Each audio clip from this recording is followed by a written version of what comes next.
the mirror, do your favorite song. You don't have to be no singer. Let your lips move along. Hard to breathe, but that's alright. Hush.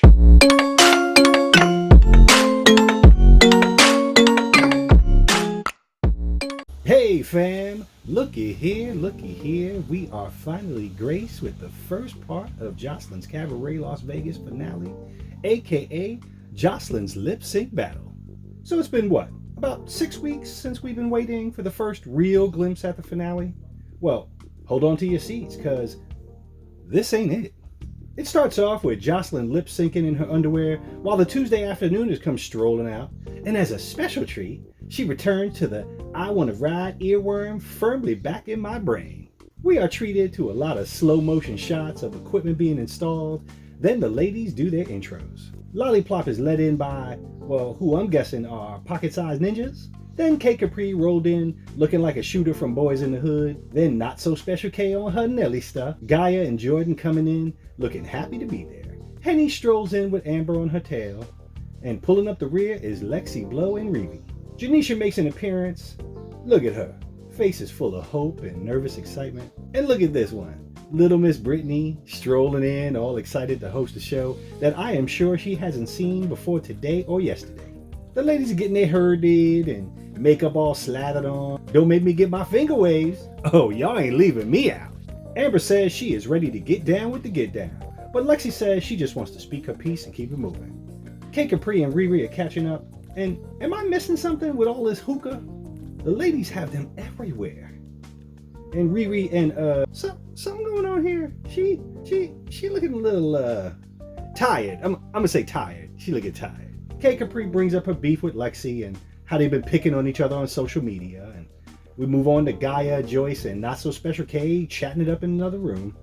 Not So Special K says that she's hoping that everyone will be able to speak to each other like adults since there is an animal running around, and calls out K Capri. Gaia is already over it and says that there are plenty of animals out there smarter than Not So Special K, so she might want to reconsider her argument. We move into the winner's circle with Black Diamond, Raven, and Lollipops doing their makeup and talking about how cool they are for being on tour with Joseline, dancing in the cabaret, and knowing that the other ladies are hating from the outside door. Black Diamond says that she's only there to kick ass and chew bubblegum, and damn it, wouldn't you know, she is all out of bubblegum. Lollipop says that she's been gunning for K Capri, and I half expected her reflection in the mirror to move completely independently of her physical self. K Capri is talking about not getting dressed so she can get her anger out, and Riri is either bored or I'm gonna say bored. She looked bored. The heroic trio are going in on K Capri, and Raven is still harping about K Capri borrowing $40 from her. I guess that bag they've been boasting about the tour wasn't so forget that chump change worthy. And don't give me no it's the principle of the matter tripe. I learned from my mama a long time ago. Don't lend anything you can't afford to lose. But y'all go ahead and tell me in the comments. We all know that Raven is petty Roosevelt, but is this $40 beef too petty, or is she right to drag K Capri for it? Back to Lexi and Amber. Lexi says that she needs to check in with Raven to see why she stopped following her. And Amber says Raven showed up looking like Lexi 2.0. Black Diamond turns her attention to Lexi and starts beefing about Lexi responding to her fans. But isn't that a part of it? Engagement with the folks that took the time to check you out? Speaking of engagement, tell me what y'all think about this episode in the comments, and I'll chat it up with you. But I digress. But first on her list is Amber. She said that she's just an actor and looking for her 15 minutes of fame. And K Capri brings up that Riri is probably still sore about not getting on tour with Tommy Tone Deaf and the runner-ups. K Capri said that she would never want to work with a woman that degrades other women. Riri said that she wasn't worried about the tour because she is booked and busy doing her little torch tricks at the club. Diamond found herself back on the topic of using the N-word. This chick doesn't learn. Yo, you know your circle better than I do. And maybe you feel like either that circle or your pedigree gives you a pass, but you already had your head bounced off the linoleum once. They go in on Riri saying that she is a mockery of the black culture because her employees are black and she wears bonnets. I'm gonna be honest. I don't know anything about Riri or her business outside the show, but when did putting folks on, if those a fan, become a mockery? And wearing a bonnet? Somebody better go check Dylan on Bad Boys then. Don't forget I do reviews on Bad Boys Los Angeles too. Don't miss it. Amber also brings up Jocelyn using the N-word so flippantly. Henny offers a history lesson and explains that Puerto Ricans are a melting pot of Spaniards, Taino, and Africans. Amber says regardless, Jocelyn speaks to them like she's their pimp, and that don't fly. Not So Special K says she wants to check Riri for calling her annoying, and Henny for saying that she would purge her if the horn sounded. Is she wrong? They ask Gaia if she's looking to lay anyone out, and she offers an emphatic no. She is above it all. Janisha and Brittany Renner chatted up in the hair and makeup, and Britt tells a bold-faced lie. Although she doesn't watch TV, she's a huge fan of this show.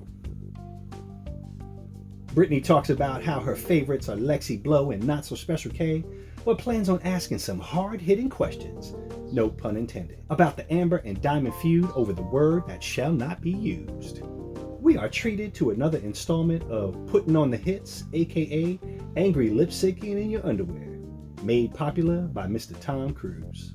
5 minutes before the end of part 1, Janisha finally makes an appearance on stage with a mullet dress, ballroom dancer in the back and belly dancer in the front. She then introduces Brittany, who wants to ask tough questions and get to the bottom of the drama. The first group of ladies come out and are introduced to Brittany, then the other half of the panel skulks out, and Janisha points out that there are a whole lot of sneakers on stage. The duet you didn't think you needed, Kesha and DMX. Brittany senses the tension in the room and is not disappointed. Lollipop starts chirping, and Kate Capri gets to meet her where she is. And the clash of the titans begin.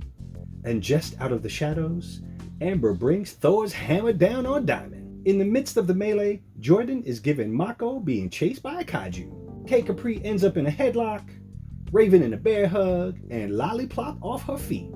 Threats are hurled, and someone from production finally decides that fighting is not what is best for the show at this point. So we all know what's coming next. Second verse same as the first, with the addition of Sunelica, the first frozen apple juice enriched with vitamin C. Coming to a snarl, shaking her ass, and calling somebody a $2 whore, not to be mistaken for prostitution whore. So fam, was it everything you hoped for, or at least everything you expected? Tell me what song you hope Jocelyn does next, and if everyone is taking bets on how many parts of this finale they will have. So make sure you subscribe to catch the next installment. A like is a huge thing for the channel, and feel free to share this with your peoples. And until we meet again, peace!